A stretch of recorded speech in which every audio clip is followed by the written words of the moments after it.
जो छोटे छोटे संगठन हैं ये टोटल हिंदू मुस्लिम करके केवल देश को बर्बाद करने का काम कर रहे हैं। ना तो ये हिंदू मुस्लिम कर देते हैं, ना शिक्षा की बात करते हैं, ना महंगाई की बात करते हैं, ना भ्रष्टाचार की बात करते हैं। जो मेन मुद्दा है मुद्दे से भटका दे रहे हैं। नौकरी मांगो तो लाठी खाओ, फीस वृद्धि हो रही है उस पर छात्र बोले तो लाठी खाएं।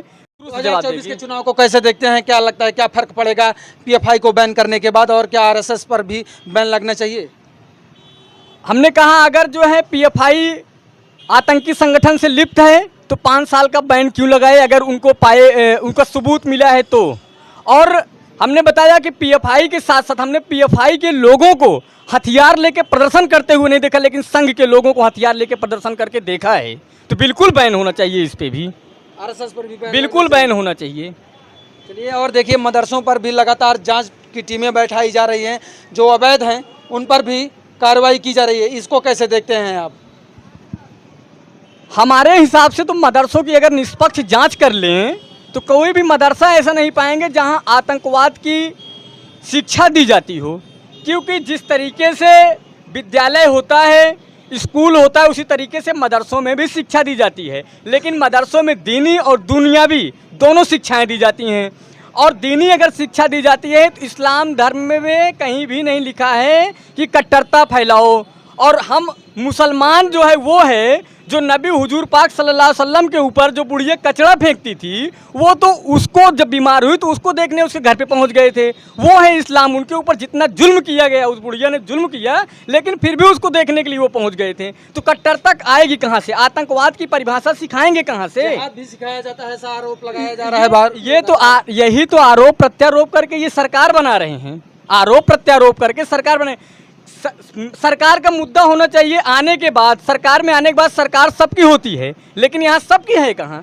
अगर किसी से बात करिए, अभी एक मसला हुआ था, एक ब्लॉक प्रमुख थे, नहीं ब्लॉक प्रमुख नहीं बीडीसी थे, उनसे बात हुई, उन्होंने बोला कि जो है यादव और मुसलमानों का घर गिरा दिया जाएगा, लेकिन हमारा घर नहीं गिराया जाएगा, अगर तुम ज़्यादा बोलोगे तो ठीक कर दिए जाओगे। ये जांच गवर्नमेंट अभी करा रही है।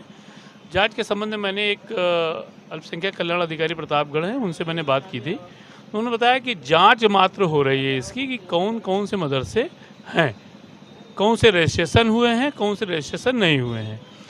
इस पे एक उनके मिनिस्टर का भाषण भी आ चुका है कि कोई भी मदरसा जो है प्रतिबंधित नहीं किया जा रहा है, सिर्फ जांच हो रही है कि मदरसे कौन कौन से हैं। देखिए, सब भारतीय जनता पार्टी ये मदरसों को जितना फंड दे रही है, आप इसको प्रतापगढ़ में देख लीजिए।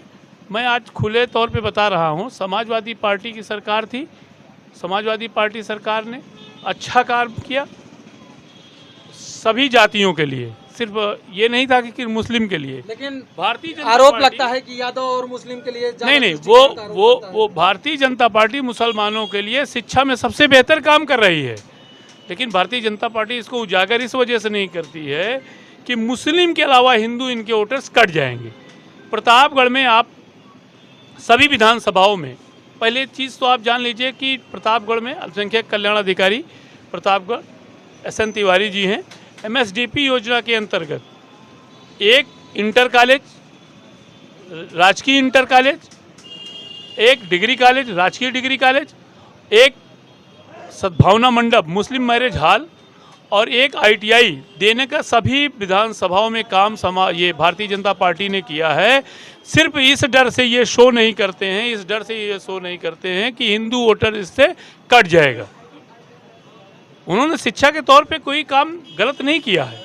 शिक्षा के नाम पे उन्होंने मुसलमानों को फंडिंग की है, उनके क्षेत्रों में बिल्डिंग बनवाने का काम किया है, राजकीय विद्यालय देने का काम किया है, क्लस्टर वाइज इन्होंने एक वो किया है, सबका साथ सबका विकास के हिसाब से किया है।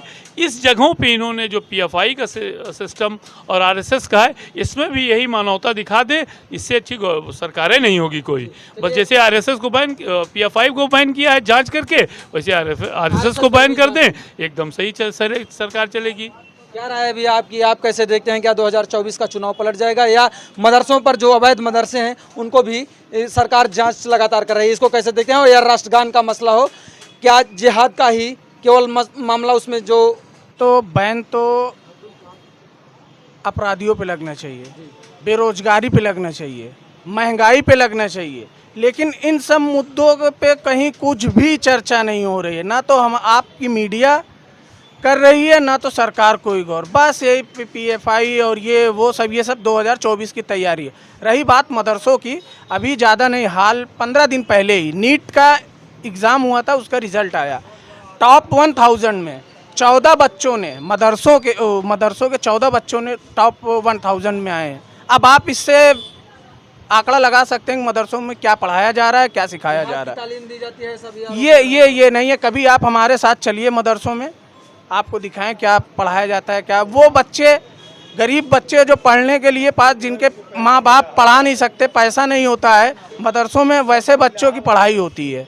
ये बाकी ये सब झूठ की बात है कहने की कि जिहाद। प्रबंधक के खाते में बच्चों के कॉपी किताब का मदरसों के भी नहीं आएगा। जो प्रबंधक हुआ करते थे पहले उनके अकाउंट में आता था, अब बच्चों के अकाउंट में आता है कॉपी किताब का पैसा। कैसे देखते हैं योगी सरकार ने ये बड़ा फैसला लिया है? नहीं, सही है। अगर बच्चों के लिए आता है तो चाहे प्रबंधक के आए, चाहे प्रधान के आए, चाहे बच्चों के खाते में आए, वो दूसरी बात है।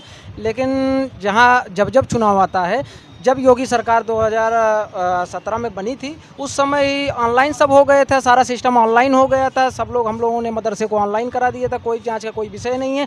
लेकिन एक फर्जी 2024 को देखते हुए प्रोपोगंडा कर रही है कि मुस्लिम के खिलाफ हम इतना काम कर रहे हैं, मुस्लिम के खिलाफ हम इतना काम कर रहे हैं, ताकि जो कट्टरता इनके RSS पैदा कर रही है, उसी कट्टरता को आगे और बढ़ाते हुए ताकि ये 2024 में सफल हो जाए। क्योंकि जनता अब धीरे धीरे पढ़ रही है, शिक्षित हो रही है। शिक्षित होने के बाद अब इनसे सवाल करना स्टार्ट कर दिया है। मदरसों में आतंकवाद को बढ़ावा दिया जाता है, जिहाद को बढ़ावा दिया जाता है? बिल्कुल जिहाद को की चर्चा नहीं होती है।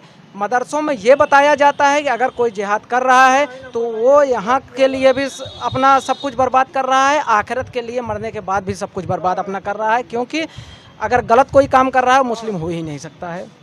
अगर गलत काम करने वाला मुस्लिम हो ही नहीं सकता है, सबसे पहली बात। और हमारे यहाँ इस्लाम धर्म में और मदरसे में सबसे पहले तो ये पढ़ाया जाता है कि हमारे यहाँ अपना खुद का झंडा, मुस्लिम समुदाय का झंडा होता है। लेकिन ये बताया गया है, हमारे यहाँ ये कहा गया है कि आप जिस देश में रहिए, उस देश का झंडा, उस देश का संविधान आपके लिए सर्वोपरि है। इस वजह से हमारे यहाँ जब भी मदरसा ओपन होता है, दुआ होती है। उसके बाद सबसे पहले, ये तो योगी सरकार 2019-17 में बनी है, उसके पहले 20 साल, सैकड़ों साल से मदरसा निश्चित तौर से राष्ट्रगान होता था पहले भी। राष्ट्रगान पढ़ा हूँ और पढ़ाया हूँ। अच्छा, पढ़ाए हैं।